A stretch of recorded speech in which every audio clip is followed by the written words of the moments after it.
Hello everyone, welcome back to my YouTube channel. तो आज हम करेंगे बीटिंग रिएक्शन। बीटिंग रिएक्शन को हम ओलिफिनेशन रिएक्शन भी बोलते हैं। क्यों बोलते हैं? क्योंकि इस रिएक्शन में हम ओलिफिन की प्रेपरेशन करते हैं। ठीक है, तो ये जो रिएक्शन थी ये सबसे पहले जॉर्ज बीटिंग ने 1954 में दी थी और इसके लिए उन्हें जो है वो नोबेल प्राइज़ भी मिला था 1979 में। ठीक है, तो ये होती क्या है इस बीटिंग रिएक्शन की डेफिनेशन। तो डेफिनेशन अगर हम देखें तो ये है कि प्रेपरेशन ऑफ एल्कीन या फिर ओलिफिन भी जिसको हम बोलते हैं बाय रिएक्टिंग एल्डिहाइड और कीटोन विद फॉस्फोनियम एलाइड। जो फॉस्फोनियम एलाइड होते हैं इनको फॉस्फेरेंट्स भी बोलते हैं। तो हम सिंपली क्या करते हैं, इस रिएक्शन में एल्डिहाइड या फिर कीटोन लेते हैं और उसकी रिएक्शन करा देते हैं फॉस्फोनियम एलाइड से, जिसको कि हम बीटिंग रिएजेंट भी बोलते हैं। ठीक है, इन दोनों को जब हम मिक्स कर देते हैं तो उसकी हेल्प से हमें मिलती है एल्कीन्स। ओके, तो यही है बीटिंग रिएक्शन सिंपल। अब जो यहाँ पे बीटिंग रिएजेंट हम यूज़ कर रहे हैं वो क्या है? तो बीटिंग रिएजेंट जो हम यहाँ पे जनरली यूज़ करते हैं वो एल्काइलिडीन ट्राइफिनाइल फॉस्फोनियम एलाइड होता है। ठीक है, जिसको कि हम ऑर्गेनोफॉस्फोरस कंपाउंड भी बोलते हैं। क्यों ऑर्गेनोफॉस्फोरस कंपाउंड बोलते हैं? क्योंकि यहाँ पे जो फॉस्फोरस है, फॉस्फोरस के साथ जो है वो ऑर्गेनिक मॉइटीज़ लगी हैं। ठीक है, अगर हम देख रहे हैं तो फॉस्फोरस के साथ क्या है, ऑर्गेनिक मॉइटीज़ लगी हैं। नाम इसका है एल्काइलिडीन ट्राइफिनाइल फॉस्फोनियम आयन। एल्काइलिडीन ये हो गया, एल्काइल ग्रुप लगे हुए हैं यहाँ पे, और जो ट्राइफिनाइल ग्रुप लगे हैं फॉस्फोरस के साथ। ठीक है, अब बात आती है कि ये फॉस्फोनियम एलाइड या फिर ये एलाइड क्या है, एलाइड सिंपल क्या है। यहाँ पे जो एलाइड होता है ना वो एक ऐसी स्पीसीज होती है जिसपे कि अपोजिटली चार्ज जो होते हैं वो साथ वाली दो एटम्स पे प्रेजेंट होते हैं। जैसे फॉर एग्जांपल यही है हमारे पास, तो यहाँ देखिए फॉस्फोरस है, फॉस्फोरस के साथ वाला कार्बन है ना, और फॉस्फोरस पे पॉजिटिव चार्ज है और कार्बन पे क्या है, नेगेटिव चार्ज है। तो दोनों जो एडजेसेंट हमारे एटम्स हैं उनके ऊपर अपोजिट चार्जेस जो हैं वो प्रेजेंट हैं। ठीक है, और ये जो है इस तरह से अपना ऑक्टेट भी कंप्लीट करते हैं। कैसे? ये देखिए कार्बन है, कार्बन के 1 2 3 4 5 6 और 7 8 नेगेटिव चार्ज के 2 इलेक्ट्रॉन्स हम काउंट करते हैं, तो 8 इलेक्ट्रॉन्स यहाँ पे ऑक्टेट कंप्लीट हो गया कार्बन का। ठीक है, सिमिलरली फॉस्फोरस का भी वैसे ही होगा, 1 2 3 4 5 6 7 8। ठीक है, तो इसका भी क्या है, यहाँ पे कंप्लीट है ऑक्टेट। अब क्या है कि इस एलाइड, ये तो रही एलाइड फॉर्म जब ये पॉजिटिव और नेगेटिव की फॉर्म में रहते हैं, लेकिन पॉजिटिव और नेगेटिव क्या है, बॉन्ड भी तो बना सकते हैं ना।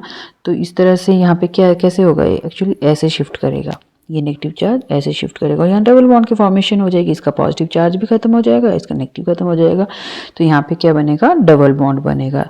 इस फॉर्म को हम बोलते हैं फॉस्फोरेन फॉर्म।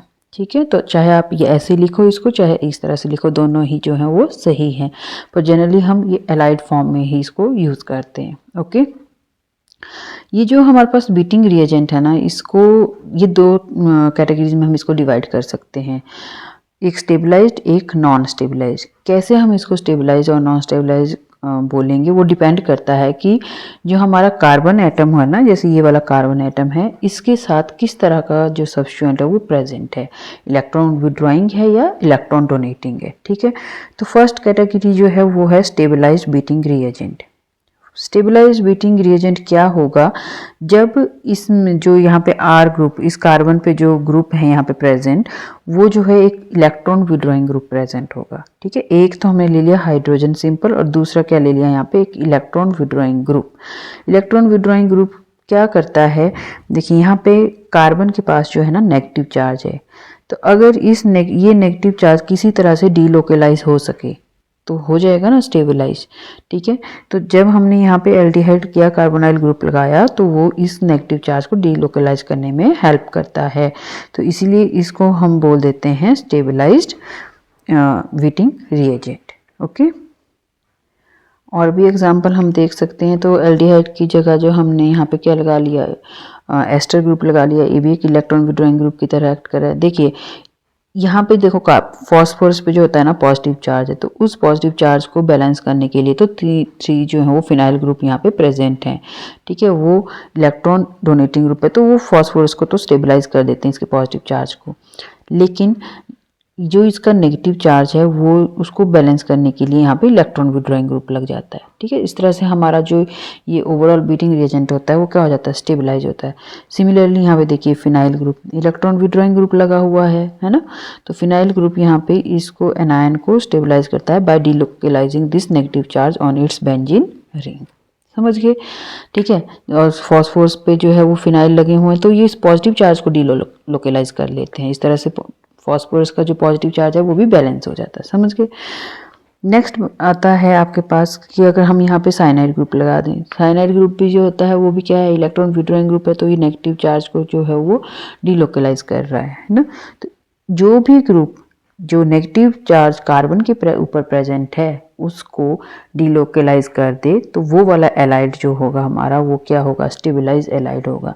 अब जब ये एलाइड खुद स्टेबल है तो जो चीज़ स्टेबल होती है वो ज़्यादा रिएक्टिव नहीं होती है, तो इसीलिए ये वाला जो एलाइड होगा वो रिएक्टिव नहीं होगा। ठीक है, अगर हम कंपेयर करें इसको सिंपल एलाइड से, सिंपल एलाइड मीन जिसके ऊपर किसी भी तरह का ना इलेक्ट्रॉन विड्रॉइंग ना ही इलेक्ट्रॉन डोनेटिंग ग्रुप होगा। ठीक है, सिंपल एच होंगे, जैसे एक एच ये है, यहाँ पे भी एच ही होगा। उसके कंपैरिजन में ये स्टेबलाइज जो एलाइड है ये लेस रिएक्टिव होगा। ठीक है, अब देखो न्यूक्लियोफिलिक भी नहीं होगा ये, क्यों? क्योंकि इसका नेगेटिव चार्ज जो है वो क्या हो रहा है, डिलोकलाइज हो रहा है, तो कम हो रहा है ना कार्बन के ऊपर का जो चार्ज है, तो इसकी वजह से इसकी न्यूक्लियोफिलिसिटी भी क्या हो जाती है, डिक्रीज हो जाती है टूवर्ड्स किसके, कार्बोनाइल कंपाउंड्स के। क्यों? क्योंकि हम बीटिंग रिएजेंट में दो ही चीज़ें यूज़ कर रहे हैं, कार्बोनाइल कंपाउंड जिसमें कि एल्डिहाइड और कीटोन। तो इस बीटिंग रिएजेंट की रिएक्शन उनके साथ होनी थी, तो जब ये खुद ही न्यूक्लियोफिलिक इसका करेक्टर कम हो गया है तो वो उसके साथ कैसे रिएक्ट करेगा फिर, है ना। नेक्स्ट आता है हमारे पास unstabilized Wittig reagent. Unstabilized Wittig reagent क्या होगा ना, जिसमें कि इलेक्ट्रॉन डोनेटिंग ग्रुप लगा होगा, स्पेशली अल्काइल ग्रुप्स लगे होंगे, जैसे कि ये है हमारे पास। अब कार्बन के ऊपर तो पहले से ही नेगेटिव चार्ज है, अल्काइल ग्रुप उसको और नेगेटिव चार्ज दे रहा है, तो इट मीन यहाँ पे इलेक्ट्रॉन डेंसिटी क्या हो जाएगी, और इंक्रीज हो जाएगी। जैसे ये और ज़्यादा इंक्रीज होगी तो ये हमारा जो मॉलिक्यूल है वो क्या हो जाएगा, डिस्टेबलाइज हो जाएगा, जो रिएजेंट है वो क्या हो जाएगा, डिस्टेबलाइज। अब जो भी चीज़ डिस्टेबलाइज्ड होती है वो ज़्यादा रिएक्टिव होती है, वो ज़्यादा फटाफट से रिएक्शन करना चाहती है ताकि वो खुद स्टेबल हो सके, तो इसलिए उसकी रिएक्टिविटी क्या होती है, ज़्यादा होती है। अच्छा, दूसरी बात ये कि इसके नेगेटिव चार्ज को तो देखो ये डिक्रीज नहीं हुआ, डिलोकलाइज नहीं हुआ, उल्टा इसको और नेगेटिव चार्ज मिल रहा है, तो जिसकी वजह से इसकी न्यूक्लियोफिलिसिटी जो है वो इंक्रीज हो जाती है, तो ये क्या होता है, मोर जो है वो न्यूक्लियोफिलिक नेचर का होता है। ठीक है, नेक्स्ट आता है हमारे पास सिंथेसिस ऑफ बीटिंग रिएजेंट। अब हम जो बीटिंग रिएजेंट है उसको कैसे सिंथेसाइज कर सकते हैं। ठीक है, तो अगर हम देख सकते हैं तो यहाँ पे है कि रिएक्टिंग जो है अल्काइल हैलाइड्स जो हैं हमारे पास, अगर अल्काइल हैलाइड्स की हम रिएक्शन जो है वो ट्राइफिनाइल फॉस्फीन के साथ करवाते हैं in the presence of base, तो हमारे पास जो है वो फॉस्फोनियम एलाइड की फॉर्मेशन हो जाती है। कैसे, देखिए अब बेस जो हम यहाँ पे यूज़ करने हैं वो क्या क्या बेस हो सकते हैं, सोडामाइड, स्ट्रॉन्ग बेस लेना है ना, सोडामाइड हो गया, सोडियम हाइड्राइड हो गया, ऑर्गेनोलिथियम हो गया, ठीक है, सोडियम मिथॉक्साइड हो गया, इनमें से हम कोई सा भी जो है वो बेस ले सकते हैं। तो ट्राइफिनाइल और अल्काइल हैलाइड आपस में रिएक्ट करते हैं बाय SN2 मैकेनिज्म, और फॉस्फोनियम सॉल्ट की पहले फॉर्मेशन करते हैं, फिर वो जो सॉल्ट बनता है वो स्ट्रॉन्ग बेस की प्रेजेंस में फॉस्फोनियम हैलाइड में कन्वर्ट हो जाता है। तो रिएक्शन के थ्रू हम देखते हैं, तो ये हमारे पास ट्राइफिनाइल फॉस्फीन है, ये रिएक्ट कर रहा है अल्काइल हैलाइड के साथ, ये हैलाइड ग्रुप लगा हुआ है।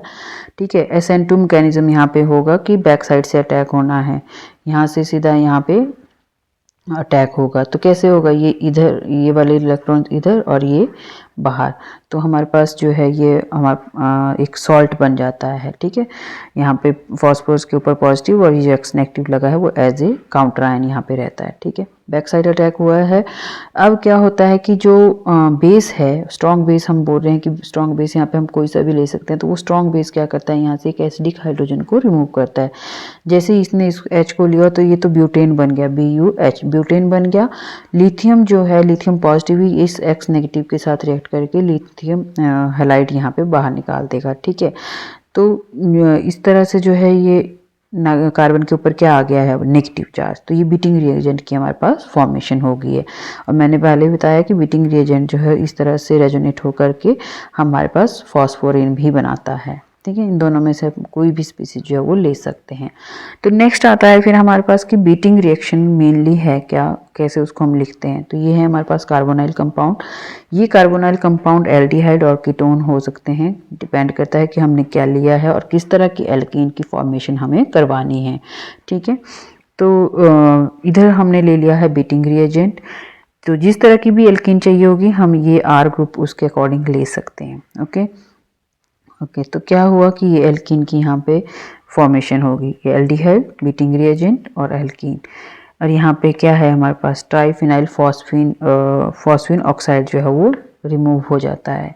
तो अगर हमें देखें इस रिएक्शन को, तो ये रिएक्शन हमें इस तरह से लगती है कि सिंपली हमने क्या किया होगा, यहाँ से इस O को और यहाँ से इस PPH3 को, इनको बाहर निकाला OPPH3 की फॉर्म में, और जो इसका एक हाफ था और इसका जो एक हाफ था, इन दोनों को आपस में जोड़ दिया। तो ये सिंपली हम फॉस्फेरिन, जब हम बीटिंग रिएजेंट को इन दी फॉर्म ऑफ फॉस्फेरिन लेते हैं तो हमें ज़्यादा समझ आ सकता है ये कि बस यहाँ से O को निकालो, यहाँ से PPH3 को निकालो बाहर और इनको आपस में जोड़ दो। सिंपल सी रिएक्शन थी। ठीक है, तो जिस तरह से भी हमें यहाँ पे ना एल्कीन चाहिए हो उसी हिसाब से हम इन ग्रुप्स को ले सकते हैं अकॉर्डिंगली। ओके, नेक्स्ट अब देखते हैं हम मैकेनिज्म इसका। मैकेनिज्म में जो फर्स्ट स्टेप है वो है कि न्यूक्लियोफिलिक अटैक होता है एल्काइलिडीन ट्राइफिनाइल फॉस्फोनियम एलाइड का कार्बोनाइल कार्बन के ऊपर। कार्बोनाइल कार्बन एल्डिहाइड और कीटोन किसी की भी हो सकती है, और जो इंटरमीडिएट बनता है ना इस रिएक्शन से, इस स्टेप में, वो बनता है बीटाइन। बीटाइन क्या होता है, देखिए अब यहाँ पे क्या हुआ कि नेगेटिव चार्ज था, ये न्यूक्लियोफिलिक होता है ना नेचर में, हमने पहले ही पढ़ा कि एलाइड कैसा है, न्यूक्लियोफिलिक नेचर में है। अब ये ज़्यादा न्यूक्लियोफिलिक है या कम न्यूक्लियोफिलिक है वो डिपेंड करता है इस आर ग्रुप पे, वो हम ऑलरेडी देख चुके हैं। अभी हम सिंपल देखते हैं कि जो न्यूक्लियोफाइल है ये अटैक करेगा कार्बन के ऊपर। कार्बन यहाँ पे जो कार्बोनाइल का है वो है इलेक्ट्रोफिलिक सेंटर। ठीक है, तो ऑक्सीजन के ऊपर अब जो ये डबल बॉन्ड था वो सारे इलेक्ट्रॉन यहाँ शिफ्ट हो जाएंगे ऑक्सीजन पे। तो इस तरह से हमारे पास क्या होता है कि कार्बन और कार्बन का बॉन्ड बन जाता है और ऑक्सीजन के ऊपर आता है नेगेटिव चार्ज और फॉस्फोरस के ऊपर है पॉजिटिव चार्ज। ठीक है, तो ये एक ज्यूटर आयन की तरह कि एक ही मॉलिक्यूल के अंदर पॉजिटिव और नेगेटिव चार्ज जो है वो एग्जिस्ट कर रहे हैं, तो इसको हम ज्यूटर आयन बोलते हैं। ठीक है, अब इसका नाम होता है, इस इंटरमीडिएट का जो नाम है वो है बीटाइन। बीटाइन क्या है, बीटाइन जो है वो वर्ड हमने लिया है ट्राईमिथाइल ग्लाइसिन से। ये जो कंपाउंड है ना ट्राईमिथाइल ग्लाइसिन, ये बीट रूट में मिलता है। ठीक है, बीट रूट जो होती है वो रेड कलर की होती है और वहाँ से जो रेड कलर ना वो इसकी वजह से होता है, ट्राईमिथाइल ग्लाइसिन की वजह से। तो बीट रूट से ही ये नाम जो है बीटाइन लिया गया है। ठीक है, अब ये बीटाइन इंटरमीडिएट जो है फर्दर आगे रिएक्ट करेगा। सेकेंड स्टेप में जो है वो बीटाइन जो है वो कन्वर्ट हो जाती है एक 4 मेंबर्ड रिंग में, जिसको कि हम ऑक्सोफॉस्फेटिन बोलते हैं। तो ये ऑक्सोफॉस्फेटिन बना क्यों यहाँ पे, क्योंकि देखिए जो हमारा ऑक्सीजन है और यहाँ ऑक्सीजन के ऊपर नेगेटिव चार्ज है और फॉस्फोर के ऊपर क्या है पॉजिटिव चार्ज है, तो ऑक्सीजन अपने जो इलेक्ट्रॉन है वो जो फॉस्फोर है उसको दे देता है ताकि उसका पॉजिटिव चार्ज खत्म हो जाए और ये ऑक्सीजन का भी नेगेटिव चार्ज खत्म हो जाए। तो ये, और दूसरी बात ये है कि जो ऑक्सीजन और फॉस्फोरस है ना उनका जो बॉन्ड होता है वो बहुत ज़्यादा स्ट्रॉन्ग होता है, इनकी एक दूसरे के लिए जो एफिनिटी है वो बहुत ज़्यादा होती है। यही एक यहाँ पे भी ड्राइविंग फोर्स है कि क्यों बीटाइन जो है वो ऑक्सोफॉस्फेटिन में कन्वर्ट होती है। ठीक है, हालांकि हमें पता है कि उसके बाद जो है यहाँ पे 4 मेंबर्ड रिंग बननी है और वो 4 मेंबर्ड रिंग जो बनेगी वो क्या होती है, स्ट्रेंड होती है, और स्ट्रेंड होने की वजह से ये जो हमारे पास ऑक्सोफॉस्फेटिन में बनता है वो अनस्टेबल होता है। लेकिन ये बनता है, क्यों बनता है, क्योंकि ऑक्सीजन और फॉस्फोरस का बॉन्ड बहुत ज़्यादा स्ट्रॉन्ग होता है। यही एक यहाँ पे रीज़न है इस रिंग का बनने का। लेकिन है तो 4 मेंबर्ड रिंग ही, फिर ये क्या होगी, अनस्टेबल है, तो इसको ये क्या करेगी, ओपन होने की कोशिश करेगी ताकि जो स्ट्रेन है वो ख़त्म हो जाए। तो नेक्स्ट स्टेप में क्या होता है कि जो 4 मेंबर्ड रिंग है ऑक्सोफॉस्फेटिन की, वो by reverse 2+2 cyclo addition reaction जो हमने पेरिसाइक्लिक में पढ़ते हैं उसके जैसे 2+2 में होता क्या है कि मान लो हमारे पास ये 2 एल्कीन्स हैं। ठीक है, तो ये एक बॉन्ड यहाँ शिफ्ट होता है, इसका एक बॉन्ड यहाँ शिफ्ट होता है और हमारे पास क्या बन जाता है, ये इस तरह से बॉन्ड। ठीक है, 2 पाई बॉन्ड से 2 नए सिग्मा बॉन्ड बन जाते हैं। इसमें उल्टा करेंगे, उसका रिवर्स, कि इसको ओपन करना है। जैसे ये 4 मेंबर रिंग बनी है ना, तो ये वापस से हम इसको, ये वाले इलेक्ट्रॉन यहाँ, ये वाले इलेक्ट्रॉन यहाँ, तो हमारे पास दोबारा से क्या बन गई ये, ठीक है। इस तरह से एल्केन बन जाती। तो सेम चीज़ हम यहाँ पे कर रहे हैं। 2+2 इसलिए इसको बोलते हैं क्योंकि इसके भी 2 इलेक्ट्रॉन्स यूज हो रहे हैं, इसके भी 2 इलेक्ट्रॉन, क्योंकि एक पाई इलेक्ट्रॉन जो होता है वो पाई बॉन्ड जो होता है वो 2 इलेक्ट्रॉन्स को कंसिस्ट करता है। इसमें भी 2 इलेक्ट्रॉन हैं, इसके भी 2 इलेक्ट्रॉन, और दोनों जो इसके भी 2 इलेक्ट्रॉन पार्टिसिपेट कर रहे हैं, इसके भी 2 पार्टिसिपेट कर रहे हैं, तो इसलिए 2+2 हो जाता है। तो सेम चीज़ यहाँ पे भी चल रही है। अब ये ऑक्सोफॉस्फेटेन था, इसमें हमें पता है कि इनका बॉन्ड जो है वो स्ट्रांग होता है, तो ये तो टूटना नहीं है। तो कौन सा टूटेगा, कार्बन ऑक्सीजन का बॉन्ड टूटेगा, है ना। इसके कंपैरिजन में ये बॉन्ड जो है वीक है, तो ये ऐसे टूटा, यहाँ पे बॉन्ड शिफ्ट, इसके इलेक्ट्रॉन यहाँ शिफ्ट हो जाएंगे, और ये वाले जो बॉन्ड है उसके इलेक्ट्रॉन यहाँ शिफ्ट हो जाएंगे, ठीक है। इस तरह से जो स्ट्रेन्ड और अनस्टेबल स्पीसीज थी ये कन्वर्ट हो जाएगी एल्कीन में। देखिए ये वाला यहाँ पे गया और ये वाला यहाँ पे आएगा, तो क्या बना, कार्बन कार्बन डबल बॉन्ड, और ये RR- इसके लगे हुए हैं, और ये RH ये वाले लगे हुए हैं, ठीक है।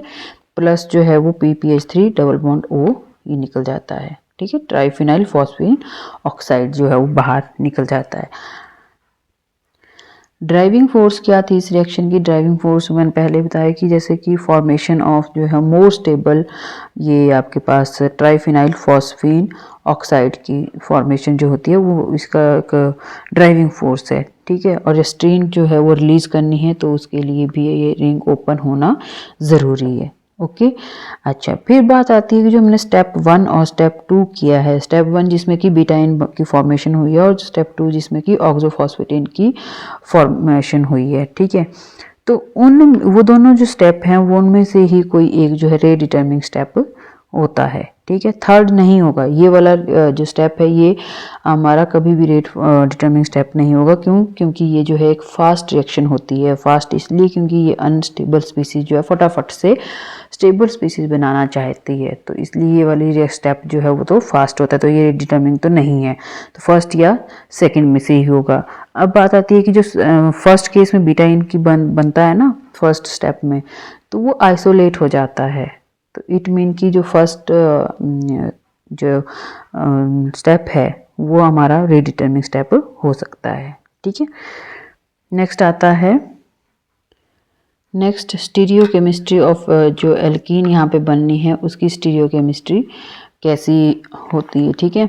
तो स्टीरियो केमिस्ट्री जो है एल्कीन की वो डिपेंड करती है यहाँ पे कि हमने एलाइड या वीटिंग रिएजेंट कैसा लिया हुआ है, ठीक है। तो अगर हमारे पास स्टेबलाइज्ड एलाइड है तो वो देगा ई एल्कीन ऑलवेज, अगर अनस्टेबलाइज्ड एलाइड है तो वो देगा जेड एल्कीन, ठीक है। स्टेबलाइज्ड और अनस्टेबलाइज्ड क्या होते हैं हम पहले डिस्कस कर चुके हैं। स्टेबलाइज्ड ऐसे ग्रुप, ऐसे एलाइड जिनमें कि इलेक्ट्रॉन विड्रॉइंग ग्रुप लगा हो, और जो अनस्टेबलाइज्ड जिनमें कि कार्बन के ऊपर जो है वो इलेक्ट्रॉन डोनेटिंग ग्रुप लगा हो, ठीक है। तो वो वाले देंगे जेड, जिनमें इलेक्ट्रॉन डोनेटिंग है, और जिनमें इलेक्ट्रॉन विड्रॉइंग है वो देंगे ई। फॉर एग्जांपल के लिए हम यहाँ पे एक रिएक्शन देख लेते हैं। ये अनस्टेबलाइज्ड एलाइड है। अनस्टेबलाइज्ड एलाइड जिसमें कार्बन में क्या लगा, इलेक्ट्रॉन डोनेटिंग ग्रुप है ना, CH3 इलेक्ट्रॉन डोनेटिंग ग्रुप लगा हुआ है।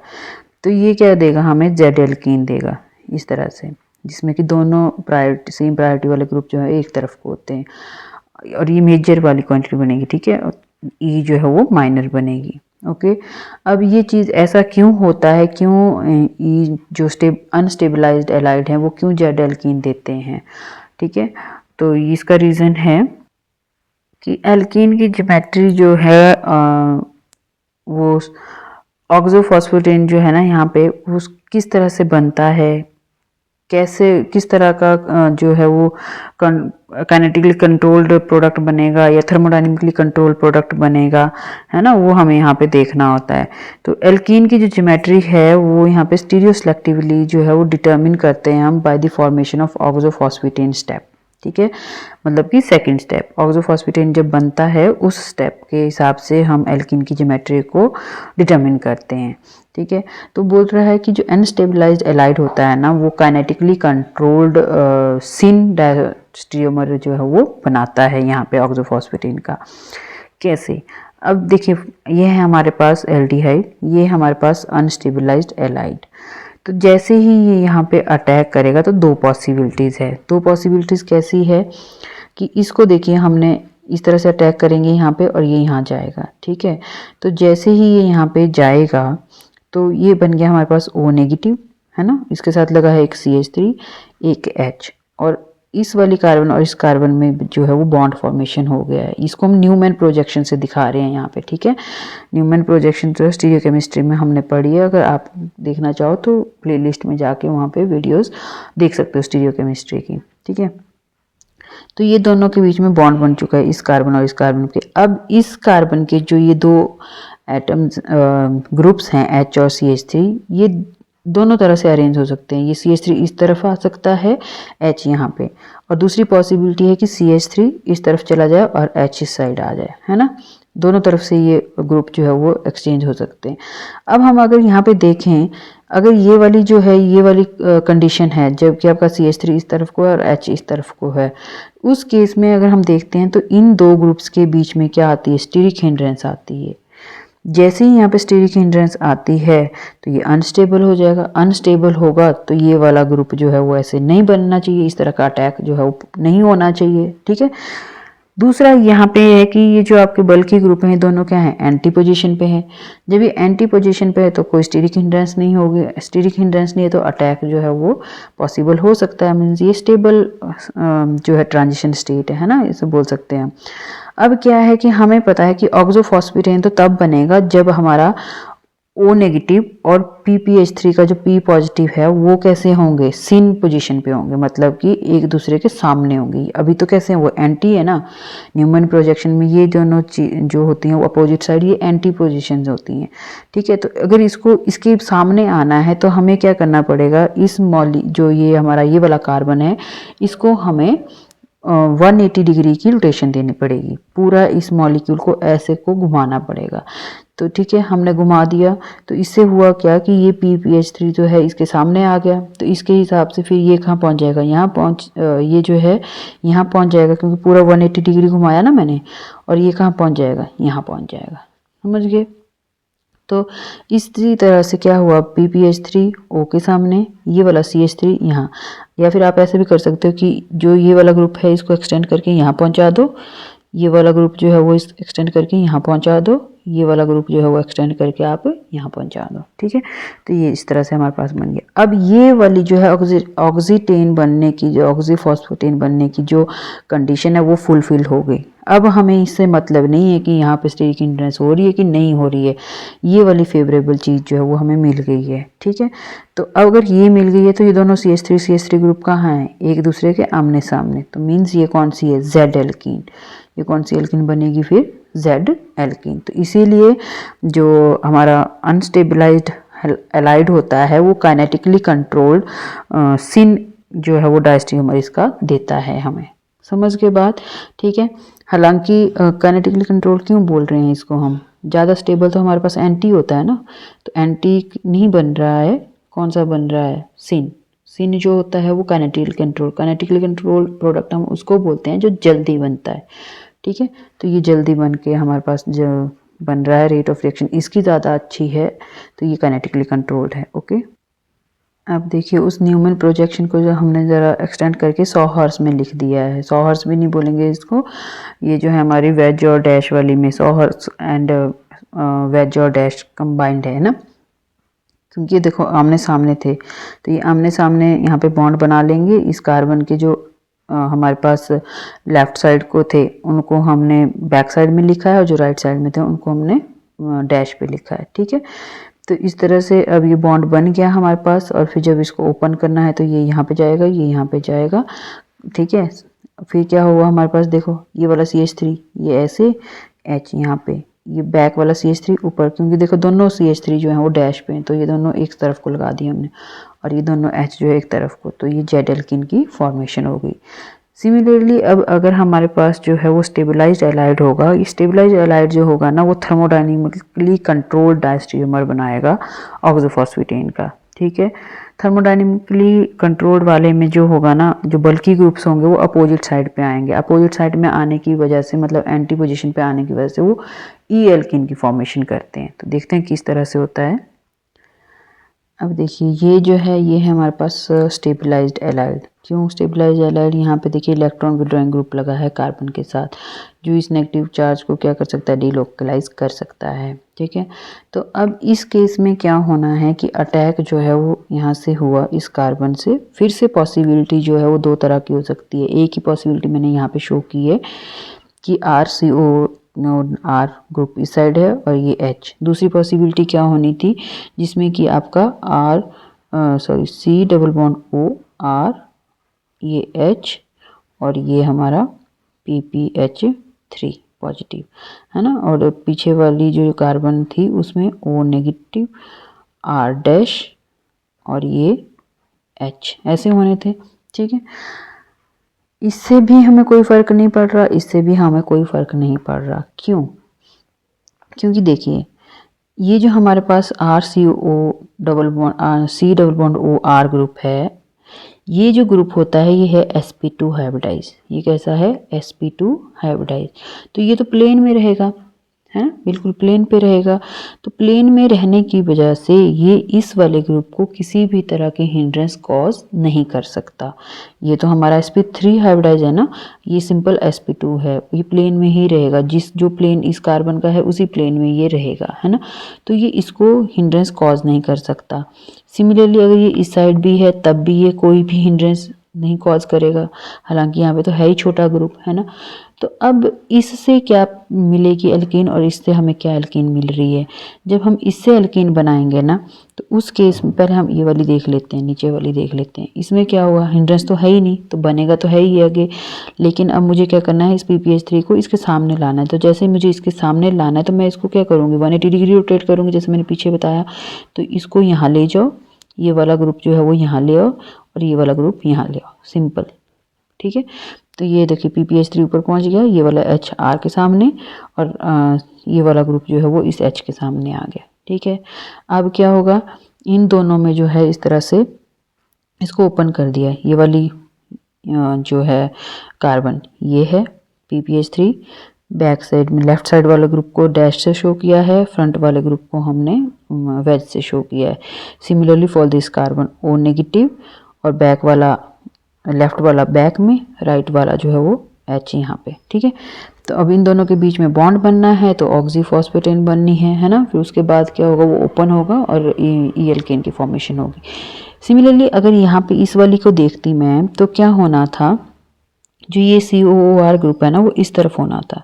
क्यों? क्योंकि मुझे इसको यहाँ पे लाना था, इसको यहाँ पे लाना था, और इसको ऊपर ले जाना था। ठीक है, ऐसे ही नहीं होना था। तो उस केस में क्या होना था, COOR पीछे वाली साइड को होना था, है ना, यहाँ पे डैश पे होना था, और H यहाँ पे होना था। ठीक है, उससे हमारे पास अब देखो, यहाँ अगर मैं COR लिखती और यहाँ पे H लिखती, तो COR और R ये एक तरफ को आने थे, तो ये कैसी बन जानी थी आपकी, ये बन जानी थी हमारे पास Z एल्कीन। क्या बननी थी, ये Z एल्कीन। तो Z एल्कीन जो है ना, Z एल्कीन ये है, Z एल्कीन में ये भी बल्कि ग्रुप, ये भी बल्कि ग्रुप, दोनों एक तरफ को हैं, तो ये थर्मोडाइनमिकली स्टेबल नहीं होती है। ठीक है, तो जो चीज़ ज़्यादा स्टेबल होगी ना वो बनेगी। तो इसीलिए हमारे पास ये वाली जो ऑप्शन होती है वो करेक्ट होती है rather देन दिस। क्योंकि देखो पहले जो पिछले केस में हमने देखा जहाँ पे कि स्टेबलाइज थी ना, उसमें तो स्टीरिक हिंड्रेंस आ रही थी इसी स्टेप में, तो हमने इग्नोर कर दिया था ये वाली चीज़ को कि ये दोनों आमने सामने नहीं आने चाहिए बल्कि ग्रुप। पर यहाँ पे तो वैसा है ही नहीं कि ये तो बल्किनेस अगर है भी तो वो कॉज नहीं कर रही हिंड्रेंस। क्यों? क्योंकि ये तो sp2 हाइब्रिडाइज है, प्लेन में है ना।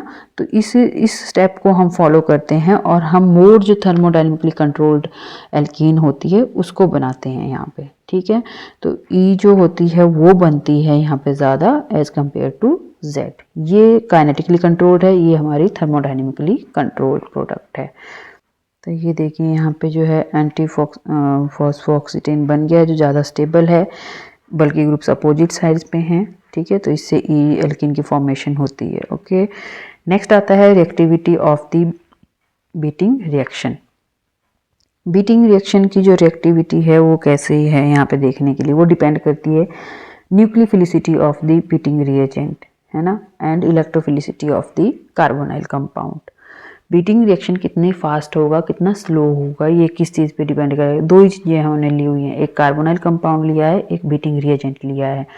तो तो बीटिंग रिएजेंट जो है वो एक न्यूक्लियोफाइल की तरह एक्ट कर रहा है। तो न्यूक्लियोफाइल की न्यूक्लियोफिलिसिटी पे डिपेंड करेगा और जो कार्बोनाइल कंपाउंड है उसकी इलेक्ट्रोफिलिसिटी के ऊपर डिपेंड करेगा कि रिएक्शन कितनी कैसे होगी, किस तरह की उसकी रिएक्टिविटी है। अब हमने जब पढ़ा था स्टेबलाइज्ड और अनस्टेबलाइज्ड एलाइड, उसमें हमने देखा था कि जो अनस्टेबलाइज्ड एलाइड होते हैं वो मोर न्यूक्लियोफिलिक होते हैं नेचर में। क्यों? क्योंकि देखो यहाँ पे लगा होता है इलेक्ट्रॉन डोनेटिंग ग्रुप, जो कि इस कार्बन की नेगेटिव चार्ज को इंक्रीज कर देते हैं। इंक्रीज करेंगे तो इसकी न्यूक्लियोफिलिसिटी जो है अल्टीमेटली क्या होगी? इंक्रीज होगी, है ना। न्यूक्लियोफिलिसिटी इंक्रीज हुई तो अनस्टेबिलिटी हुई थी ना, और वो उसकी रिएक्टिविटी क्या होगी? ज़्यादा ही होगी। ओके, तो हमें जो है जो हमारा बीटिंग रिएजेंट है वो तो होना चाहिए अनस्टेबलाइज्ड, पहली कंडीशन ये है।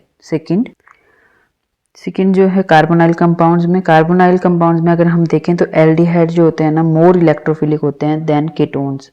कैसे? ये है, देखिए हमारे पास एल्डिहाइड और ये है कीटोन। अब इस कार्बन पे delta positive charge, delta negative charge इस ऑक्सीजन पे, सिमिलरली यहाँ पे भी delta positive, delta negative charge. अब बात क्या है कि इस डेल्टा पॉजिटिव को एक आर ग्रुप जो है वो दे रहा है इलेक्ट्रॉन्स, ओके, जबकि इस डेल्टा पॉजिटिव कार्बन को दो आर ग्रुप दे रहे हैं। तो इसकी वजह से इसका जो डेल्टा पॉजिटिव चार्ज है वो और कम हो गया है ना। जबकि इसके ऊपर जो है एक ही दे रहा है, तो इसका डेल्टा पॉजिटिव चार्ज इसके कंपैरिजन में ज़्यादा है। तो ज़्यादा होने की वजह से इसके पास पॉजिटिव चार्ज ज़्यादा है, तो ये इलेक्ट्रोफिलिक भी ज़्यादा होता है। ठीक है, तो अब हम समझ सकते हैं ना कि जो बीटिंग रिएजेंट है वो ज़्यादा अच्छे से अटैक किस पे करेगा? एल्डिहाइड पे रेदर देन कीटोन पे। फॉर एग्जांपल के लिए हमने यहाँ पे एक एलाइड ले लिया है जिस पे किसी OC2H5 ग्रुप लगा हुआ है। तो ये एक जो है वो स्टेबलाइज्ड हैलाइड का एग्जांपल है ना। अब हमें पता है कि स्टेबलाइज्ड हैलाइड हालांकि इसकी न्यूक्लियोफिलिसिटी क्या होती है? कम होती है ना। बट अगर इसको सामने से एल्डिहाइड मिल जाए और कीटोन मिले तो ये तब भी एल्डिहाइड के साथ रिएक्ट करेगा। क्यों? क्योंकि ये ज़्यादा इलेक्ट्रोफिलिक है। ठीक है, तो इसके ऊपर जो है वो कम न्यूक्लियोफाइल वाला भी अटैक इजीली से कर लेगा और मोर जो है वो क्वांटिटी में इसका बनाएगा। ठीक है, प्रोडक्ट जो है वो आपका एल्डिहाइड के साथ ज़्यादा बनेगा एज कंपेयर टू कीटोन। ठीक है, जो रेशियो है वो आपकी यहाँ ज़्यादा रहेगी। क्लियर है? हुआ कुछ भी नहीं, बस हमने क्या किया, इसको यहाँ से तोड़ा, इसका जो बॉन्ड होगा यहाँ पे उसको तोड़ा और इनको आपस में जोड़ दिया। देखो CH3 CH ये वाला CH, यहाँ पे जो डबल बॉन्ड था वो, और ये CH COO C2H5। ठीक है, तो ये हमारे पास जो है वो बनता है। नेक्स्ट आता है कि इसकी क्या एडवांटेजेस है बीटिंग रिएक्शन की over the E2 elimination reactions, है ना। एल्कीन तो हमें E2 एलिमिनेशन रिएक्शन से भी मिल जाती है, तो बीटिंग रिएक्शन की ही क्या ज़रूरत थी? ठीक है, तो बीटिंग रिएक्शन जो होता है ना वो एक स्पेसिफिक जो है वो एल्कीन बनाता है as compare to E2 elimination reaction. ठीक है, हालांकि यहाँ पे E और Z बनती हैं दोनों, लेकिन मेजर जो होती है वो एक ही बनती है। जैसे कि हमने देखा था कि स्टेबलाइज्ड वाली जो होगी, स्टेबलाइज्ड एलाइड जो होगा वो बनाता है हमारे पास E एल्कीन मेजर, और जो अनस्टेबलाइज्ड होता है वो बनाता है हमारे पास Z alkene major. For example हमने यहाँ पे देखिए क्या लिया है, एक एल्डिहाइड लिया है और ये हमने अनस्टेबलाइज्ड एलाइड लिया है। ठीक है, तो बस यहाँ से हमने इन दोनों ग्रुप्स को निकाला, ये आपस में जो मिल करके जो है वो एक एल्कीन की फॉर्मेशन हो गई। अब ये Z और E दोनों बनती हैं, है ना, पर मेजर कौन सी बनेगी? Z, क्योंकि हमने क्या लिया है? Unstabilised allied. लेकिन अगर इसी में हमने मान लो कि इस तरह की एक एल्कीन बनानी हो तो उसके लिए हमें क्या करना पड़ेगा? एलिमिनेशन रिएक्शन में हमें ऐसे इस तरह का हैलाइड लेना पड़ेगा, CH3 CH2 CH2 CH CH2 CH3। ठीक है, अब जब इसको बेस की प्रेजेंस में एलिमिनेशन रिएक्शन कराएंगे ना तो क्या होगा? या तो ये भी अल्फा हाइड्रोजन है, ये भी अल्फा हाइड्रोजन है, तो यहाँ से देखिए ये भी, यहाँ से भी H निकल सकता है, यहाँ से भी H निकल सकता है। जब यहाँ से H निकलेगा तो हमारे पास इस साइड से H निकल, तो हमारे पास ये वाली जो है वो एल्कीन बनेगी। ठीक है, यहाँ से Br निकला, यहाँ से H निकला, तो डबल बॉन्ड की फॉर्मेशन हो गई। इस केस में क्या होगा? यहाँ से अगर H निकलता है तो ये Br और ये H निकलेंगे तो यहाँ पे डबल बॉन्ड इधर आएगा। ठीक है, तो इस तरह से देखो दो तरह की एल्कीन बनी, जबकि हमारे पास बीटिंग रिएक्शन में सिंपल एक एल्कीन बनी है, उसी की आगे दो फॉर्म्स बनी है ई और जेड। तो अगर देखा जाए तो इसकी यहाँ पे भी क्या होगा, एक ई भी बन सकती है, जेड भी बन सकती है, इसकी भी ई और जेड बन सकती है, तो टोटल 4 बन रही हैं एक तरह से। तो यहाँ पे जो है प्रोडक्ट ज़्यादा बनते हैं, है ना, जो चाहिए वो भी बनता है, जो नहीं चाहिए वो भी बन सकता है। ठीक है, अब यहाँ पे बात आती है कि ये वाली एल्कीन ज़्यादा स्टेबल होती है कि ये वाली ज़्यादा स्टेबल होती है। वो हम कैसे देखते हैं, वो हम देखते हैं कि कौन सी एल्कीन जो है वो ज़्यादा हाइपर कॉन्जुगेटेड स्ट्रक्चर बनाती है, तो जो ज़्यादा बनाती है वो ज़्यादा स्टेबल होगी। अब वो कैसे देखना है हमने कि हाइपर कॉन्जुगेशन स्ट्रक्चर किसके ज़्यादा होंगे, तो हम इस एल्कीन के अल्फ़ा हाइड्रोजन्स देख लेते हैं। इसके एक अल्फ़ा हाइड्रोजन्स ये है, एक अल्फ़ा हाइड्रोजन्स ये हैं, तो टोटल कितने हैं, 2 2 4। जबकि इस एल्कीन में क्या है, 2 ये हैं अल्फ़ा हाइड्रोजन और 3 ये अल्फ़ा हाइड्रोजन ये हैं, तो ये हो गए 5। तो जितने हमारे पास अल्फ़ा हाइड्रोजन होते हैं उतने ही हमारे पास हाइपर कॉन्जुगेटेड स्ट्रक्चर्स बनते हैं। ठीक है, तो यहाँ पे हमारे पास 5 स्ट्रक्चर्स बनेंगे, यहाँ पे हमारे पास 4 स्ट्रक्चर बनेंगे।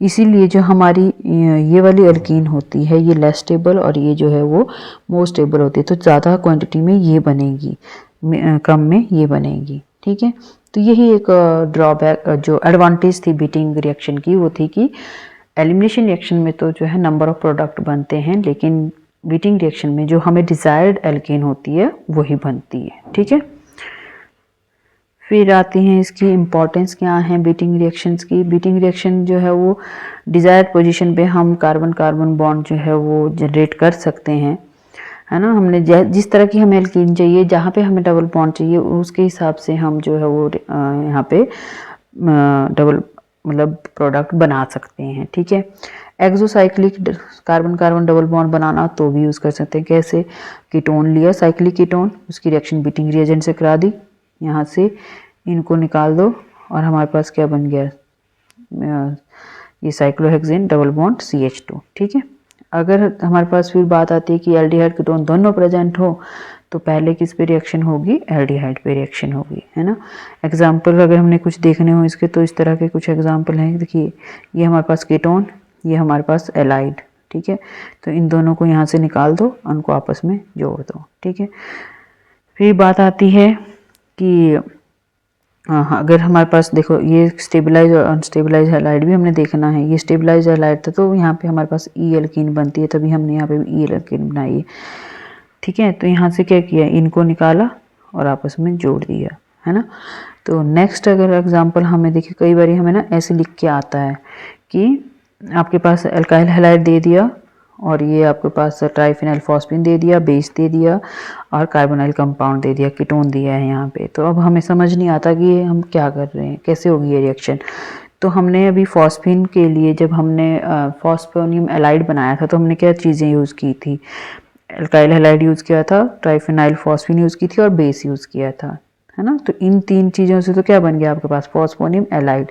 उस फॉस्फोनियम एलाइड की रिएक्शन करा दो यहाँ पे, यहाँ से O निकाल दो और जो ये भी आपका ग्रुप होगा उसको यहाँ पे अटैच कर दो। ठीक है, सिंपल सी बात है। तो अगर मैं देखूँ यहाँ पे तो क्या होना था, इससे यहाँ पे क्या आना था आपके पास PPH3 पॉजिटिव, फिर बेस ने आना था यहाँ से एक H निकालना था, है ना। तो वो दोनों बॉन्ड डबल बॉन्ड बन जाता, ऐसे ही होना था ना। देखिए CH3 CH2 PPH3 पॉजिटिव, है ना। फिर क्या होना था, बेस ने क्या करना था, जो आपका ब्यूटाइल लिथियम है उसने यहाँ से एक H निकालना था, क्या बनाना था, CH negative plus bond PPH3 positive, है ना। इन दोनों ने आपस में बॉन्ड अगर बना लेते तो यहाँ से PPH3 और यहाँ से O निकाल करके आप ये आपस में जोड़ लेते। क्लियर है। आई होप आपको बीटिंग रिएक्शन जो है अच्छे से समझ आ गई होगी। तो आज के लिए इतना ही, थैंक यू।